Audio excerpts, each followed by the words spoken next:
4, eu vou ler apenas o verso 12 e o 13. Filipenses 4, 12 e 13. Hoje eu quero falar sobre contentamento. Contentamento. E o contentamento, ele vai, de certa forma, na contramão, né, do nosso pensamento, da maneira de sermos atual. Não é natural para o homem moderno ser contente. E a palavra contente tem a ver com a pessoa satisfeita, né? Paulo aos Filipenses, capítulo 4, verso 12 e 13 diz: sei o que é estar necessitado e sei também o que é ter mais do que é preciso. Aprendi o segredo de me sentir contente em todo lugar e em qualquer situação. Quer esteja alimentado ou com fome, quer tenha muito ou tenha pouco, com a força que Cristo me dá, posso enfrentar qualquer situação. Amém? Já estava lá no 13 já, o pessoal da multimídia. Vai para o 13. Isso. Tudo posso naquele que me fortalece, né? Então, queridos, contentamento, o contrário de contentamento é insatisfação. A insatisfação tem sido um grande inimigo de nós todos. Porque nós vivemos numa sociedade que parece que tem uma grande solitária dentro da alma. E essa solitária parece que come tudo, devora tudo, estrangula tudo que entra dentro da pessoa, de maneira que a pessoa ela não consegue se sentir satisfeita com nada que ela tenha. Quando eu era pequeno, né, criança, minha mãe tinha o hábito de falar assim: esses meninos parecem um saco sem fundo, porque come, vive com fome, né? E o saco sem fundo é nesse sentido, né, que parece que nada satisfaz. A gente comia e sempre estava querendo mais. Guardando as devidas proporções, quando a gente é insatisfeito, parece que nada nos completa, nada nos satisfaz. Sempre existe uma necessidade que a gente está procurando, de alguma maneira, suprir.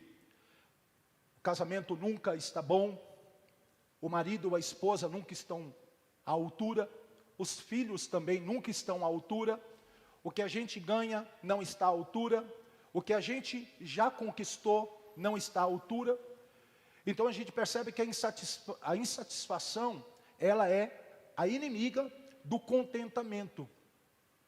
E é sobre isso que nós vamos falar, sobre contentamento. Vamos falar sobre essa alegria de estar satisfeito, de sentir-se pleno com o que Deus tem dado.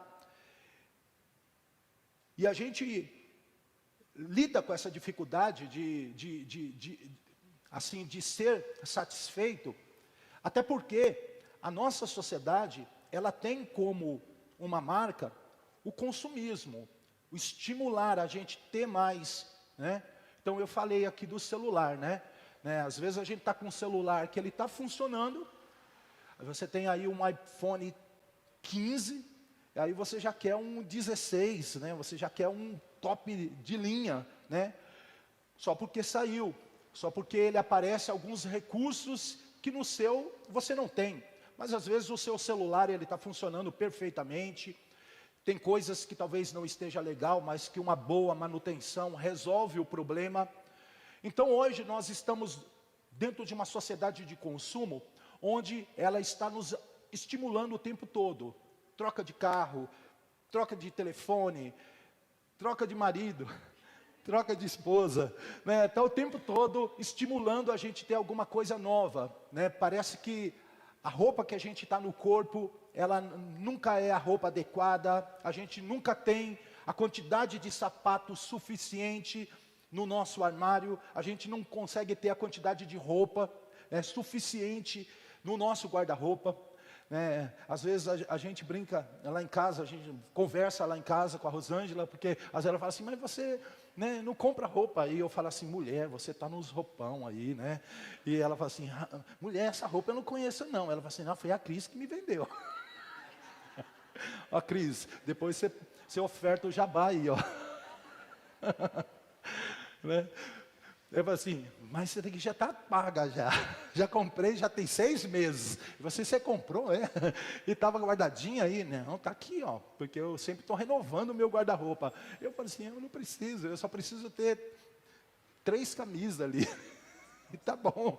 3 camisas, 2 calças, né? E acabou, né? Então, eu não estou dizendo com isso que nenhuma pessoa, né, deve viver como um sovina, deve viver como uma pessoa mesquinha, né? Não estou dizendo isso. Eu só estou querendo dizer aqui, queridos, que a gente vive numa sociedade que estimula o consumo, que estimula a gente a acumular coisas. E se a gente não tomar o cuidado, a gente traz essa mentalidade para dentro da nossa alma, para dentro do nosso coração, e a gente passa a ser essa pessoa, né, tipo, que vive com essa solitária, né? Lembra da solitária, né? Aquele verme, né? Que vive sozinho, mas ele vive sozinho porque ele não compartilha nem o espaço dele com ninguém, né? Ele é o dono do pedaço, e tudo que ele chega, né? E as pessoas antigas falavam, né? Que quando a pessoa tinha essa solitária, e a pessoa vivia assim, né? Com fome, com fome, com fome, né? Nunca conseguia se satisfazer. A ilustração aqui é para mostrar que muitas das vezes, dentro de nós, existe um espírito de insatisfação muito grande. E esse espírito de insatisfação faz com que a gente viva uma vida de conflito, uma vida de briga, uma vida onde a gente, de certa forma, vive cobrando as pessoas e cobrando Deus, porque, de alguma maneira, o nosso tanque emocional, o nosso tanque emotivo, o nosso tanque da nossa vida, né, não está preenchido.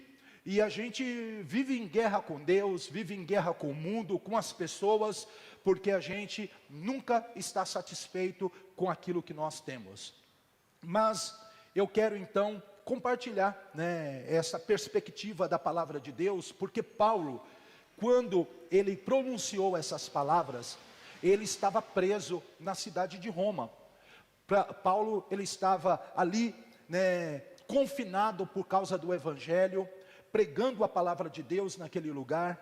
A carta aos Filipenses é uma carta que ela é conhecida por uma palavra-chave, que é a alegria. A palavra alegria é a palavra-chave da carta aos Filipenses, né? É a carta em que Paulo exorta os irmãos à alegria, e ele exorta os irmãos a viver uma vida alegre, uma vida, né, feliz, mesmo estando vivendo no momento em que a liberdade dele foi confinada, em que ele perdeu o direito de ir e vir. Ele está ali preso a um soldado, né, tendo que dar satisfação, fazendo as suas atividades sob a supervisão de alguém. E Paulo está com o coração alegre, e esta palavra então, eu acredito que ela é muito pertinente para os nossos dias. Tem 3 pontos que eu quero considerar nesta palavra. O primeiro é que o contentamento cristão é uma virtude de nós não dependermos das coisas ou das circunstâncias para sermos felizes. O que é, né, o contentamento cristão? Contentamento é uma virtude do alto, uma virtude de Deus, né, uma qualidade do céu, dos cidadãos do reino de Deus, né? É uma virtude, uma qualidade de nós não dependermos das coisas, não dependermos de circunstâncias para nos sentirmos felizes. Então Paulo, ele escreveu a sua carta para poder agradecer aqueles irmãos, né, filipenses, por uma oferta generosa que ele havia acabado de receber. E ele recebeu esta oferta enquanto ele está preso ali em Roma. E ao agradecer, Paulo, ele teve o cuidado de usar aquela situação para poder ensinar o princípio espiritual do contentamento. Quando ele recebe a oferta, Paulo não é ingrato. Paulo, ele não é aquela pessoa que estraga prazer, mas ele usa aquela oportunidade para mostrar aos irmãos que o que move o coração dele naquele momento, em expressar gratidão, contentamento no Senhor, não é o fato dele ser suprido, porque se fosse isso, isso é uma coisa natural. Você agradecer quando tem, você ser satisfeito, né, quando as coisas estão dando certo, até o ímpio faz isso. Até o ímpio, ele sorri para a vida quando as coisas estão dando certo. Quando ele tem emprego, quando a família está saudável, quando as coisas estão acontecendo, os projetos estão indo para frente. Todo mundo tem capacidade natural, de certa forma, para poder se alegrar com essas coisas. Mas Paulo, ele faz questão aqui de usar essa situação para dizer que, embora ele tivesse agradecido, o que estava movendo o coração dele naquele momento não era a oferta, não é a oferta que estava trazendo satisfação para a alma dele, contentamento para a alma dele. Ele vai então dizer que ele aprendeu o segredo de viver satisfeito com muito ou com nada. Paulo está dizendo assim, não é a situação que me molda, não é a circunstância que me faz agir desta maneira. Eu não sou satisfeito porque esta oferta está chegando, mas antes desta oferta chegar, eu já era satisfeito. Eu já sou satisfeito com o que eu tenho em Deus, eu já sou satisfeito com o que Deus fez na minha vida, eu já sou satisfeito com aquilo que Deus está trabalhando em mim. Então ele usa o momento em que ele é abençoado com a quantia que vai ser muito útil na vida dele para poder transmitir uma lição espiritual para a igreja de Filipenses. Aliás, Paulo faz isso, né, de uma maneira muito, assim, irônica na carta, né, porque os irmãos da igreja de Filipenses, antes dele devolver essa carta, eles mandam uma carta para Paulo, né, de certa forma, eles estão preocupados com a situação, com a condição de Paulo lá na cadeia. Sabe aquela situação quando você vai visitar uma pessoa no hospital e você espera chegar lá e ver a pessoa toda moribunda, depressiva, deprimida? Quando você vai num lugar porque alguém passou por uma situação muito difícil e você espera chegar lá, então você já vai até com aquela carinha de triste assim, né, para poder falar com a pessoa, aquele tom de voz mais ameno, né, porque você acha que vai lidar com a pessoa que está ali, né, caída, arrebentada. Mas Paulo, ironicamente, ele está firme, ele está forte, ele está bem. E aí acontece a ironia, né, da carta, porque ao invés de o povo ser o encorajador de Paulo, Paulo é o encorajador do povo. O povo manda a carta para ele, o povo está preocupado em que ele seja suprido, ele seja de alguma maneira amparado, e Paulo está ali em pé, dizendo, olha, vocês se alegrem. O povo está preocupado com a tristeza de Paulo, e Paulo está preocupado com a alegria do povo. Se alegrem, não fiquem assim. A alegria do Senhor é a nossa força, né? Tudo posso naquele que me fortalece. Alegrai-vos no Senhor. Outra vez eu vos digo, alegrai-vos. Então é uma carta onde existe uma série de imperativos para que o povo se alegre em Deus, para que o povo tenha motivo realmente de se alegrar, até mesmo pelas prisões, até mesmo pela situação que Paulo está passando. Então a palavra contente, que é usada por Paulo aqui, ela traz o sentido de alguém que alcançou a autossuficiência. E quando Paulo traz essa palavra, né, o contentamento, como alguém que alcançou a autossuficiência, ele não está querendo dizer que nós devemos ser autossuficientes em relação a Deus. Não, todos nós somos dependentes de Deus, para a vida toda e por todo sempre. Autossuficiente não é no sentido de dizer de uma pessoa que consegue viver a vida sem depender do outro, sem depender necessariamente de Deus, né? A gente depende, a gente vive uma vida onde a gente tem relacionamento com Deus, relacionamento com as pessoas, somos edificados, somos abençoados pelas pessoas e ao mesmo tempo nós somos canal de bênção para poder abençoar outras pessoas. nós não podemos viver a vida sozinho, dentro de uma ilha, dentro de um quarto escuro, né, achando que a gente consegue a solução dos nossos problemas só em nós. Mas o que ele está querendo dizer aqui é que ele aprendeu a não depender das coisas, ele aprendeu a não depender das circunstâncias da vida para ser feliz. E nesse sentido, queridos irmãos, a palavra autossuficiente traz o sentido que ele aprendeu a governar o próprio coração e a não ter, né, o seu coração governado pelo ambiente, governado pelas necessidades ou pelas preocupações da vida, que é uma marca das pessoas dos nossos dias. As pessoas do nosso tempo, elas aprenderam, de certa forma, a buscar o sentido da vida, a buscar a satisfação naquilo que ela acumula, no trabalho. E aí chega o dia em que essa pessoa perde o trabalho e ela perde o sentido da vida. Aí a pessoa aprendeu a desenvolver o sentido da vida nos relacionamentos. E aí o dia que os relacionamentos são interrompidos pela distância, porque o filho vai embora, porque alguém partiu para a eternidade, aí as pessoas perdem o sentido da vida.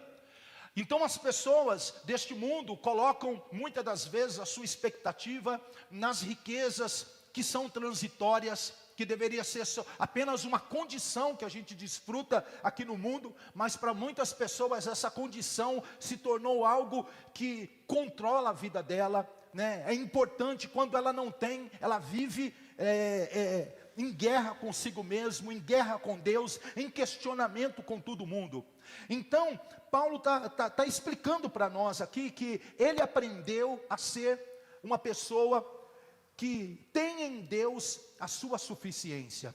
Ele aprendeu assim: olha, eu não dependo mais da condição, da circunstância, se eu estou vivendo debaixo de pressão ou não, se as pessoas estão em guerra contra mim ou não, se as pessoas gostam de mim ou não, se as pessoas me aprovam ou não.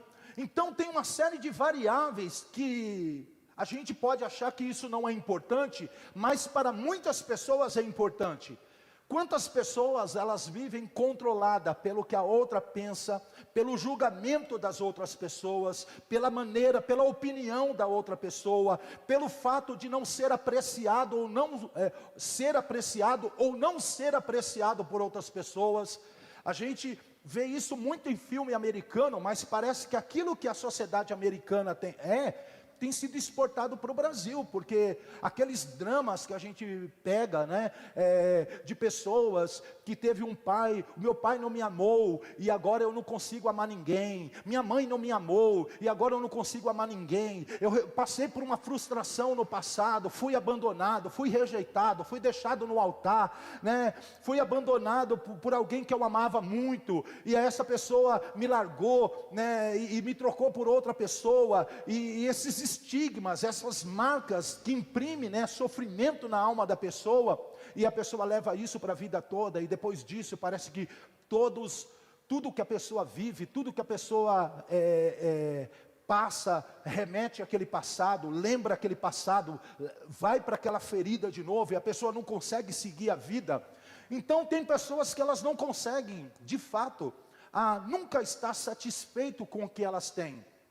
Parece que a medida é sempre elevada, ela sempre está aumentando o nível, a expectativa é sempre grande em relação a Deus, em relação às pessoas, e quando elas não têm, então o mundo delas desaba, o mundo delas vive em conflito, porque elas não conseguem ter paz. Agora, esse contentamento que o cristão desfruta, ele não pode ser confundido também com aquele espírito servil, aquele espírito de passividade. Quando Paulo fala assim, olha, eu estou satisfeito, eu sou uma pessoa contente, eu sou uma pessoa que eu tenho tudo em Deus, não significa que ele era o cara passivo, sabe, aquele cara que ele cruza o braço, né, o mundo está caindo, a família está desgraçada, né, está faltando tudo, a pessoa só tem 2 dentes, um para doer e o outro para roer, e a pessoa está ali naquele conformismo, mas Deus é bom, Deus é misericordioso, aleluia, glória a Jesus, a gente vai caminhando para Canaã e tudo mais. Não é esse tipo de mentalidade, que muitas das vezes a igreja evangélica já foi acusado, os crentes já foi acusado de serem pessoas conformistas, pessoas que não têm perspectiva de vida, pessoas que simplesmente estão vivendo aqui no mundo esperando Jesus voltar ou a morte chegar para a gente ir para a eternidade. Não é esse pensamento, tá, irmãos? Né? O fato da gente ter essa convicção de que Deus ele nos satisfaz e ele é suficiente para nós, e a gente tem pleno contentamento nele, não significa que a gente tem que ser pessoas servis, pessoas que são passivas, pessoas que não fazem nada para a nossa vida mudar, não fazem nada para que as injustiças da vida sejam reparadas, pessoas que entendem que não pode fazer nada para a sua vida melhorar. Não é isso que eu estou pregando aqui. O contentamento cristão, ele deve ser visto como uma reação bíblica do cristão ao lidar com situações que são humanamente, eu vou repetir, humanamente impossíveis de mudar. Quando você está lidando com uma situação que você não pode mudar, não tem outra coisa senão a gente descansar em Deus. Quando você lida com situações que são irremediáveis, não tem outra coisa, a não ser você colocar o seu coração naquilo que te dá sentido, naquilo que preenche todas as coisas, naquilo que traz alegria no meio da dor, alegria no meio do sofrimento, alegria no meio da desesperança, porque infelizmente a gente lida com coisas na vida que não muda, a gente lida com coisas na vida que não tem conserto. Tem coisas que quebram e são restauradas, e tem coisas que quebram e elas permanecem quebradas, porque nem tudo depende da gente, e nem tudo existe uma intenção de Deus em restaurar, em recuperar. E talvez esse seja o grande problema, né, que algumas igrejas colocam seus membros em crise, porque tem igreja que prega, né, porque o nosso Deus é um Deus de poder, então você não pode aceitar, né, você não pode aceitar a derrota, você não pode aceitar a morte, você não pode aceitar a enfermidade, você não pode aceitar. E aí? Eu não posso aceitar, mas o fato de eu não aceitar, não significa que algumas coisas vão simplesmente mudar, porque nem todas as coisas dependem de mim, e nem todas as coisas Deus tem uma intenção necessariamente de fazer o que eu quero. Então tem igreja que põe as pessoas, alimenta esse inconformismo dentro do coração das pessoas, e depois coloca as pessoas dentro de uma situação onde as pessoas ficam mal resolvidas, onde as pessoas ficam em crise, onde as pessoas ficam ali abaladas, e depois as pessoas começam até mesmo a questionar quem é Deus, a colocar essa conta nas mãos de Deus, como se Deus tivesse obrigação de resolver todos os problemas e dar resposta para todas as misérias que existem no mundo. Então, a gente precisa entender que o contentamento é algo que o cristão, ele deve viver, ele deve praticar, deve ser uma reação bíblica que deve fluir do nosso coração, ao lidarmos com situações onde nós já fizemos tudo o que tinha que fazer, eu já apliquei o meu esforço, eu já usei a sabedoria que tinha que usar, eu já me dediquei, eu já trabalhei para isso, mas ainda assim, eu estou percebendo que essa situação agora, ela foge à minha realidade, ela foge o meu poder, foge a minha capacidade de intervenção. Então, quando as coisas não dependem mais de você, fugir o seu controle, a única coisa que a gente pode, que pode trazer paz para o nosso coração, é quando a gente vive em contentamento. É quando a gente entende que a vida pode tirar da gente, né, muitas coisas, elas podem tirar de nós o nosso sossego, pode tirar de nós o nosso dinheiro, pode tirar de nós a nossa saúde, pode tirar de nós os relacionamentos equilibrados, saudáveis, mas não vai tirar de nós o nosso eixo, não vai tirar de nós o nosso fundamento, não vai tirar de nós aquele que nos sustenta e nos mantém em pé, que é o Cristo da nossa fé, o Cristo que é a nossa esperança, aquele que nós vivemos para Ele, e nós morreremos também para Ele, se for possível, porque Ele é mais do que todas as coisas que compõem a nossa vida.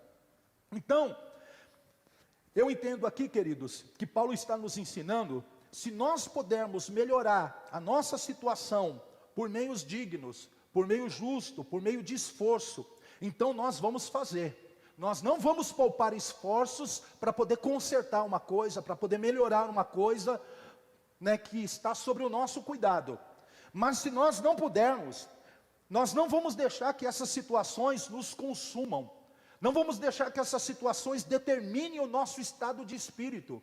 Não é porque a condição da minha vida não muda, não é porque, né, as circunstâncias não alteram, que eu vou viver oprimido, eu vou viver triste, eu vou viver resmungão, murmurador, crítico. Eu não vou viver uma vida onde eu vou deixar de apreciar o todo de Deus por causa de uma particularidade da vida. E às vezes a gente, como cristão, por causa de uma particularidade da vida que não está funcionando bem, a gente estraga o todo da vida cristã. A gente joga tudo para cima, a gente esquece da bondade de Deus, a gente esquece que a gente tem em Cristo um tesouro precioso, a gente esquece que Deus, Ele também nos deu muitas outras coisas que não vão ser tiradas de nós, de hipótese alguma. Mas por causa de uma coisa que a gente julga que é muito importante na nossa vida, a gente estraga o todo, a gente deixa de apreciar o todo. Então Paulo demonstrou aqui por atos práticos, né, ilustrando na própria vida dele, esse ensino, para dizer assim, olha, isso daqui não é uma mera teoria, isso daqui é uma realidade na minha vida. Eu estou preso na cidade de Filipos, eu estou aqui injustamente, eu estou aqui porque eu preguei o Evangelho, mas esse homem aqui, ele consegue demonstrar, né, contentamento em Deus. Houve outros momentos na vida de Paulo que esse modo de viver foi evidenciado. Quando Paulo ele foi preso lá na cidade de Filipos, lá na própria cidade de Filipos, por pregar o Evangelho, os irmãos perceberam, foi no comecinho da igreja de Filipos, quando ela estava sendo fundada. Paulo e Silas estavam ali como missionários, e aí eles foram pregar o Evangelho, e ao invés deles serem recompensados, deles serem ovacionados pelas pessoas, dizerem, esses são homens de Deus, era o que nós queríamos, é a resposta de Deus para esta cidade. Pelo contrário, o povo desceu a chibata neles, fez os vergões nas costas, colocou eles lá no cárcere interior, no lugar que era reservado só para os bandidos de alta periculosidade, que não podia ser fugido, né, que não podia sair de lá de jeito nenhum. E Paulo, ele está dando demonstração de que Deus é tão suficiente para ele, de que ele está cantando louvores a Deus no meio da noite, à meia-noite, estão cantando louvores, ele e Silas, aos plenos pulmões, quando muitos de nós talvez estaríamos ali, né, com a cabeça baixa, amarrada no tronco, questionando, fazendo aquela oração, Senhor, será que realmente é isso que o Senhor tem para a minha vida? Senhor, será que é esse realmente o ministério que o Senhor tem na minha vida? Porque eu estou fazendo isso, e ao invés do negócio ir para frente, eu estou apanhando, as portas estão fechando, o inimigo está se levantando, e coisas desse tipo. Mas quando a gente tem um coração resolvido em Deus, nada rouba de nós a nossa alegria. Então, nosso Senhor Jesus, igualmente, Ele instruiu todos os cristãos a não terem os pensamentos governados pelas preocupações, mas descansar no fato de que Deus cuida de nós. Jesus disse em Mateus 6, né, versos 31 e 32, não andeis, pois, inquietos, dizendo, que comeremos, ou que beberemos, ou com que nos vestiremos, porque todas essas coisas os gentios, aqueles que não são do Senhor, procuram. De certo, vosso Pai Celestial bem sabe que necessitais de todas essas coisas. Então, o contentamento é algo que nós conseguimos alcançar através de Deus, através do Senhor, que tem, né, tamanho suficiente para poder preencher todo o nosso ser, toda a nossa alma. O segundo ponto é que o contentamento cristão é uma virtude, queridos, que ela é aprendida. Talvez, a exemplo de mim, você esteja aí falando assim, como que eu desenvolvo essa virtude? Como que eu vou ser essa pessoa aí? Como que eu vou conseguir ser essa pessoa contente, satisfeita? Como que eu vou vencer, né, essa agonia que tem dentro de mim, né, essa crítica que tem dentro de mim, essa murmuração, essa insatisfação que eu tenho dentro de mim, que eu não consigo nunca ver o copo, né, da metade para cima. Eu sempre consigo ver o copo só da metade para baixo, né? E tem gente que é assim, né? Você coloca um copo de água, né? E fala assim, como que esse copo tá? Tá cheio ou tá vazio? E aí a pessoa satisfeita fala, tá cheia. Eu tenho mais do que suficiente aí. O insatisfeito vai falar, tá vazio. E a gente vive assim, com essa situação, né? A gente nunca consegue ver o copo da metade para cima. A gente sempre quer ver o copo da metade para baixo. E isso nos leva a uma condição de murmuração, de sermos críticos, de sermos ácidos, de sermos pessoas que estão sempre fazendo apontamentos, né, e apontando erros, e nunca vendo as coisas boas. Como que eu saio dessa situação e me torno uma pessoa plena, uma pessoa satisfeita? Então, o texto vai dizer que a virtude do contentamento é algo aprendido. Paulo aprendeu a ser assim. E eu e você também podemos aprender a ser assim. Quando eu digo que é aprendido, eu estou dizendo, não existe um chip dentro de você aí, né, falando assim, ó, tem determinados tipos de pessoas que elas nasceram para ser contentes, satisfeitas, e outras que não têm esse chip, então elas nasceram, né, e para não ser satisfeita. Não é isso. Não existe, contentamento não é dom. Contentamento é uma virtude, é uma qualidade que a gente desenvolve na condição de cristão. E como é uma qualidade, a gente pode aprender ela. Então, Paulo diz assim, eu aprendi o segredo de ser contente em toda e qualquer situação. Ele aprendeu. Como que ele aprendeu? Então, se ele aprendeu, provavelmente teve um dia na vida de Paulo que ele não era assim. Teve um dia na vida de Paulo que ele não era essa pessoa satisfeita, contente, plena em Deus. Então a gente tem o hábito de olhar os homens de Deus, os homens da fé, como se eles já tivessem nascido assim. Mas Paulo, como eu e você, nasceu pecador e morreu pecador. Paulo, como eu e você, um dia teve um encontro com Jesus, um dia ele foi um novo convertido. Mas ele não permaneceu novo convertido. Um dia Paulo foi um crente imaturo, mas ele não permaneceu imaturo para sempre, ele cresceu. Nós todos passamos pelos mesmos estágios da fé. Ninguém nasce grande, nós nascemos bebês. E nos tornamos grande, nos tornamos forte, e nos tornamos maduro com a caminhada.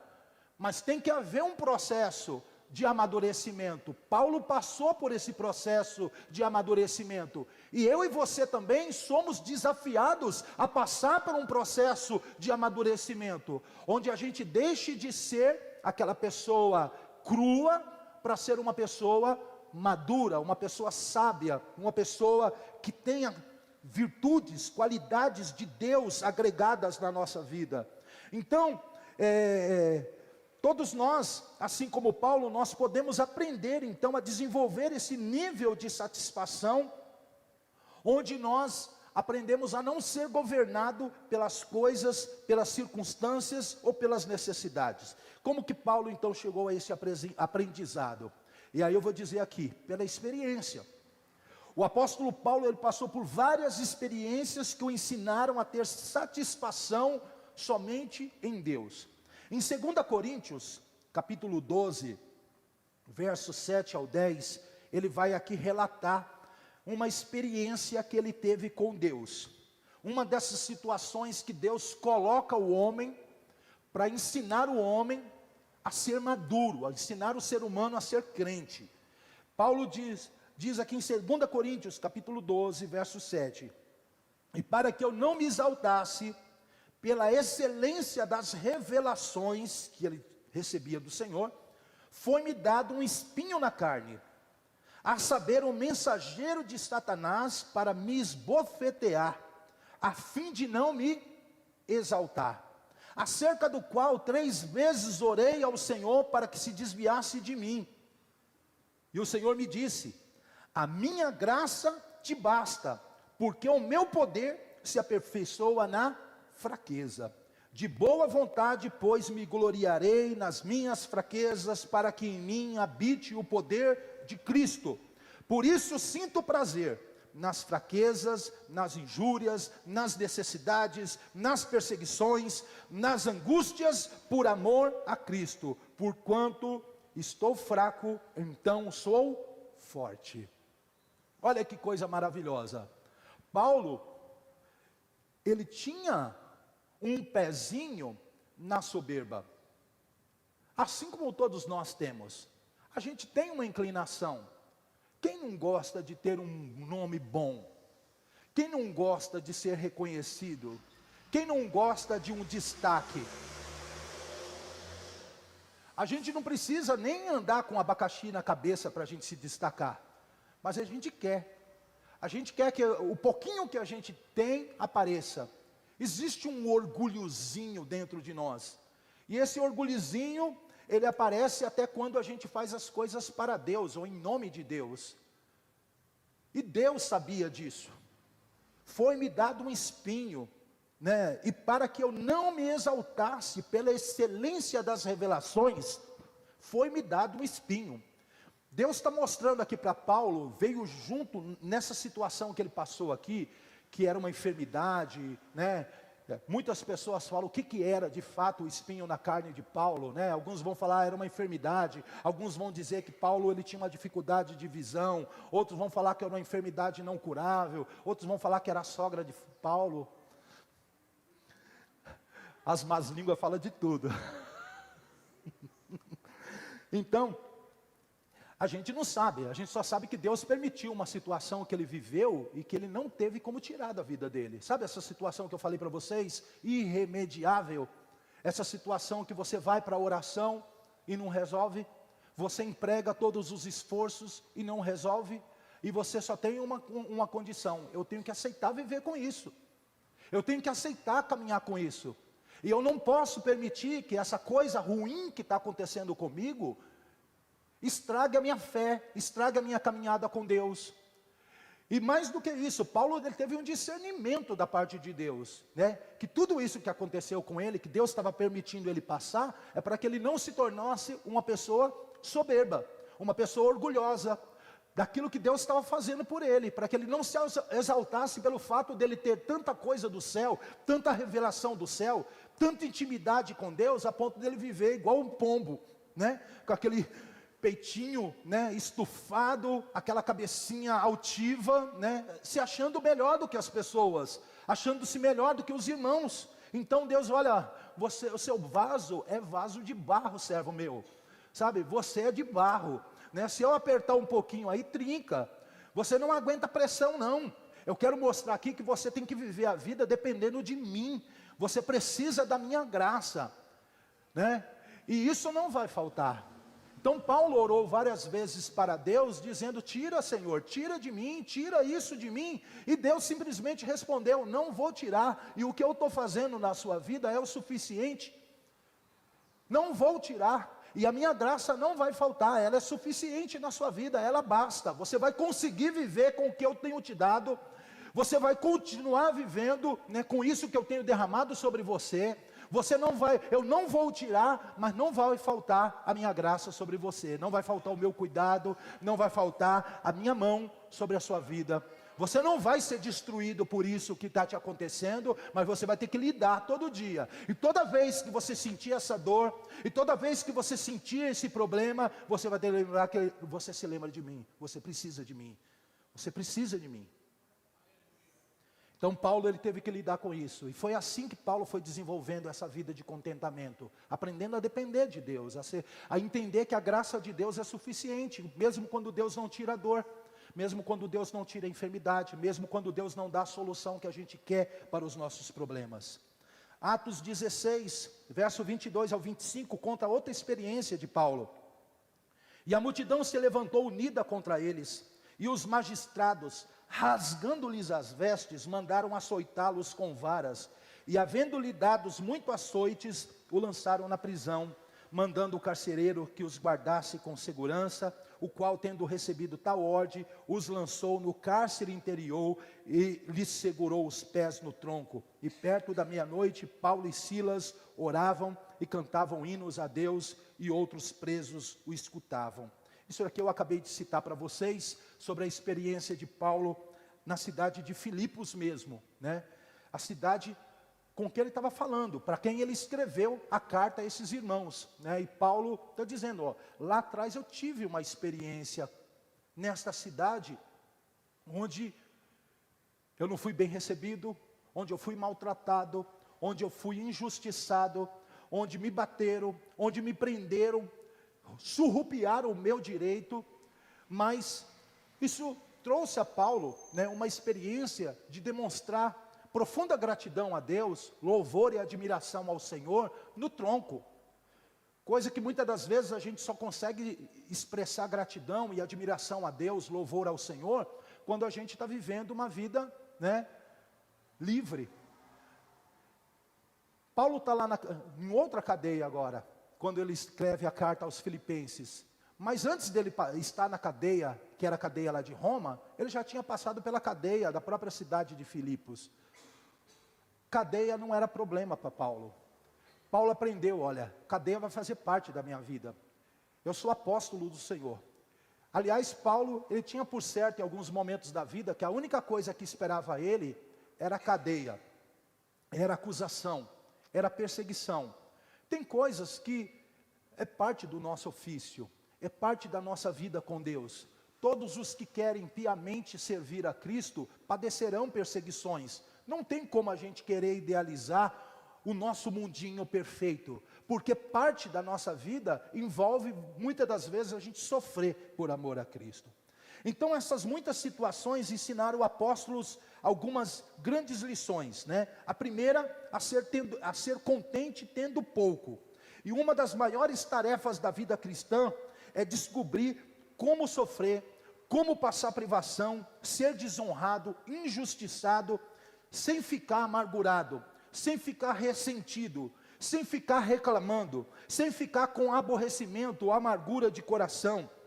Descobrir como a gente não ficar preocupado, ansioso, né, atribulado, né, pelas situações que nós estamos vivendo. E Paulo aprendeu, né, isso. Ele aprendeu quando ele diz, né, que através das muitas provas, através das muitas tribulações que ele aprendeu, né, através do sofrimento, a não ser afetado por elas. Então Paulo aprendeu uma grande lição aí, a primeira, a ser contente tendo muito pouco. E teve momentos em que Paulo teve muito pouco. Ele teve muito pouco, mas ele teve o necessário.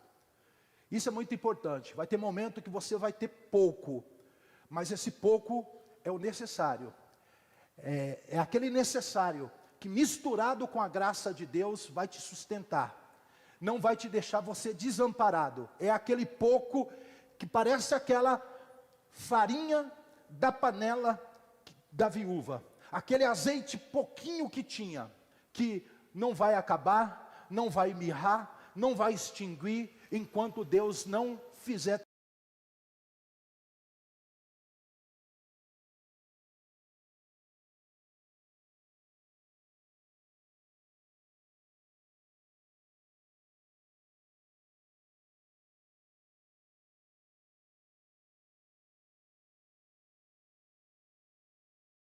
Só de dinheiro, ou muito pouco, né? Só de comida.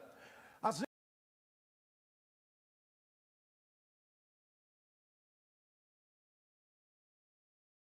muito pouco muitas das vezes, no que diz respeito a algumas coisas que a gente acha que é importante para a nossa garantia, para a nossa segurança.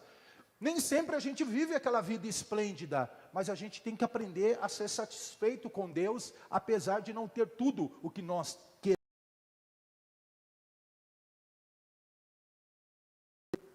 Como é difícil para a pessoa rica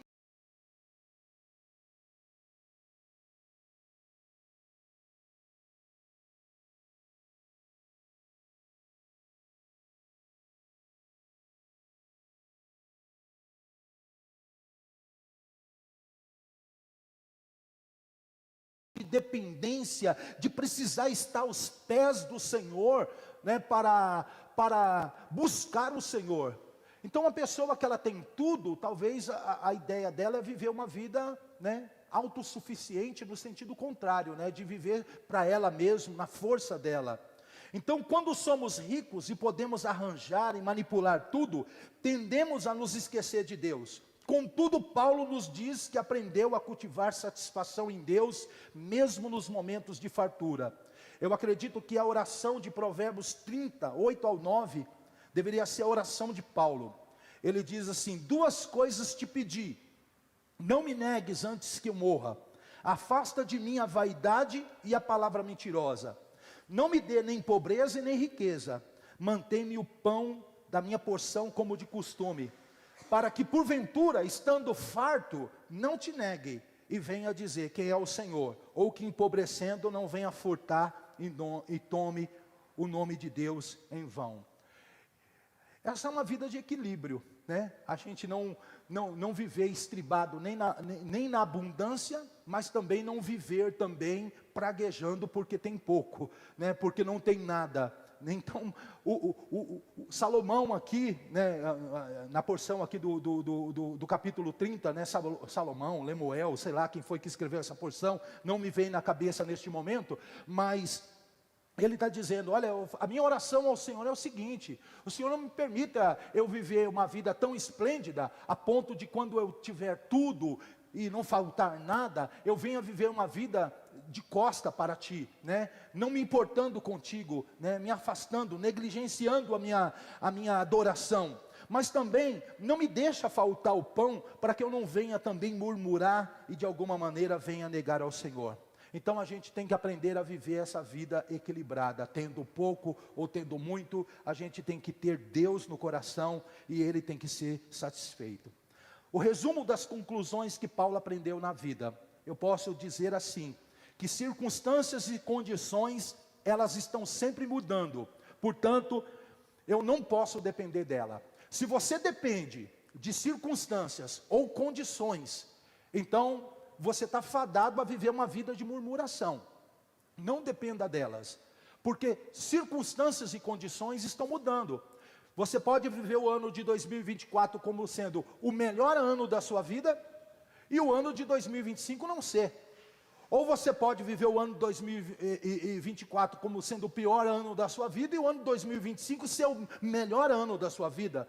Mas, se você for depender sempre desse termômetro da vida, para você andar bem com Deus, para você adorar a Deus, para você viver uma vida de adoração e gratidão ao Senhor, para você entronizar Cristo dentro de você, então você provavelmente vai ser refém das situações. Você vai viver naquele pêndulo, ora você vai estar lá embaixo, ora você vai estar lá em cima. E a vida cristã não é uma vida para a gente viver assim, dependendo das coisas. Paulo, ele vai dizer que a nossa fé não é uma fé daqueles que vêm para crer, né? A nossa fé é uma fé que a gente não precisa ver para crer. É uma fé que a gente descansa, né, no fato de que Deus é. Outra coisa, o que é de importância suprema e fundamental é o meu relacionamento com Deus. Isso é a coisa prioritária. Então, uma vida de satisfação em Deus é uma vida que eu priorizo o meu relacionamento com Deus. Outro ponto, Deus, Ele está preocupado comigo como o meu Pai, e nada me acontece que o Senhor não saiba. Até os cabelos da minha cabeça estão contados, e eu não devo esquecer isto. Deus está preocupado com você. Ninguém te ama mais do que o Senhor. Ninguém quer mais o seu bem do que o Senhor nosso Deus. O nosso Deus, Ele cuida com graça, Ele cuida com amor, as suas promessas são fiéis e verdadeiras, e Ele quer certamente, demonstrar esse cuidado, e Ele quer que você aprenda a viver assim. E Deus, por vezes, ao nos permitir determinadas situações nos quais nós somos provados, é justamente para que a gente possa se apropriar dessa verdade. Porque provavelmente você sabe que o filho mimado, ele nunca valoriza o que o pai dá. O filho que cresce mimado, ele nunca dá importância para os brinquedos que tem, ele nunca dá importância para a educação que tem, ele nunca dá importância para o lar que tem, ele nunca dá importância para isso. Deus sabe que isso é da nossa natureza. A nossa natureza, ela é essencialmente egoísta. A gente pode ter tudo e não valorizar nada. Deus nos ama, Ele nos ama. E o fato dele nos amar não significa que ele simplesmente faz todos os nossos caprichos. As muitas adversidades que a gente passa são os melhores momentos para a gente arregalar o olho e ver que Deus tem cuidado de nós. É nas situações de doença, nas situações de privação que a gente passa, é que a gente aprende que Deus é um Deus provedor. Em que situação você aprende que Deus é provedor? Você acha que quem sabe mais que Deus é provedor? A pessoa que nunca tem falta? Uma pessoa que tem um emprego bom? Ela pode sim ter o coração realmente muito grato pelo emprego que tem. Mas e o irmão que todo dia depende do milagre em casa? Quem você acha que reconhece mais Deus como provedor? A pessoa que está equilibrada financeiramente, que tem tudo, que tem fartura? Ou aquela pessoa que todo dia precisa de um milagre, todo dia precisa de uma intervenção de Deus? Quem é que é mais grato a Deus em relação à saúde? Aquele que tem uma saúde de ferro, que nunca precisa ir no médico? Ou aquela pessoa que todo dia precisa de um milagre para continuar vivo uma semana, para ir para a próxima? Deus, Ele usa as situações da vida para nos treinar. Eu tinha um professor querido que ele dizia assim, que todos nós passamos por grandes provas na vida, mas uma vez que a gente passa por uma grande prova na vida, depois se você nunca mais passa pela mesma prova. E uma das situações que eu aprendi com isso foi o seguinte: eu tive uma situação de uma grande prova que eu passei na vida, que foi voltada para o desemprego. E eu passei isso quando eu tinha entre meus 18 e 20 anos, mais ou menos. Foi a minha situação. Eu fiquei tão angustiado nessa época, eu fui para a oração. Quantas vezes eu orei ao Senhor e Deus dizia, que não era o tempo, não era o tempo. E eu estava me desesperando, Eu olha que não era nem casado, mas Deus de alguma maneira quis ensinar algumas coisas para mim nesta época. E depois que eu passei por essa provação, e eu tive muitas experiências poderosas com Deus nessa época da minha vida, depois eu nunca mais, irmãos, tive problema com falta de trabalho, e não tive problema, de ter essa necessidade de dinheiro, assim, de ficar na mão, a ponto de não conseguir pagar uma conta, de não conseguir honrar os meus compromissos. Deus fez isso uma vez na minha vida, mas uma vez eu aprendi uma lição para a vida toda, que Deus, Ele é provedor. De alguma maneira, aquela prova que eu passei lá no passado, Deus me conduziu como um pai que me ama, a experimentar o amor dEle, e a descansar o meu coração de que Ele é o provedor. Então eu tive muitas experiências onde eu orei ao Senhor, e Deus assim respondeu, mandando pessoas levar coisas da minha casa, coisas que eu não falava para ninguém. Eu ia para o quarto da igreja, tinha um cômodo, e eu ficava lá orando sozinho, e quando eu chegava, Senhor, eu espero que quando eu chegar em casa, eu possa ter isso. O ápice disso, eu já falei isso algumas vezes para os irmãos, eu me lembro de uma tarde, eu fui orar, e depois eu fui para a escola. Eu estava terminando o ensino médio. Então, eu me lembro de uma situação de eu ter orado a Deus assim: Senhor, quando eu chegar em casa, eu gostaria tanto que a minha mãe fizesse carne moída com milho.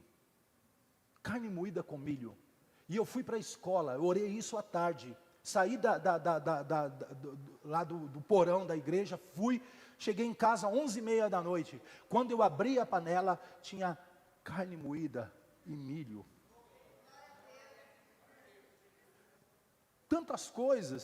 Eu me lembro uma vez, eu estou falando, Senhor, eu preciso de 10 reais, eu preciso de um sapato, e eu preciso de um passe de 10 unidades do metrô. Quando eu cheguei em casa, em cima da minha cama, uma tia tinha ido me visitar e deixou um sapato, deixou 10 reais, que era para eu fazer a inscrição no concurso da Polícia Militar, e deixou um passe de metrô de 10 unidades, lá em cima, do jeito que eu orei. Quantas situações eu passei, eu não preciso viver isso de novo, eu não fico duvidando do Senhor, Deus, porque aquilo que eu passei lá no passado, eu sei que Deus me conduziu a descansar nele, a ter nele uma fonte de satisfação.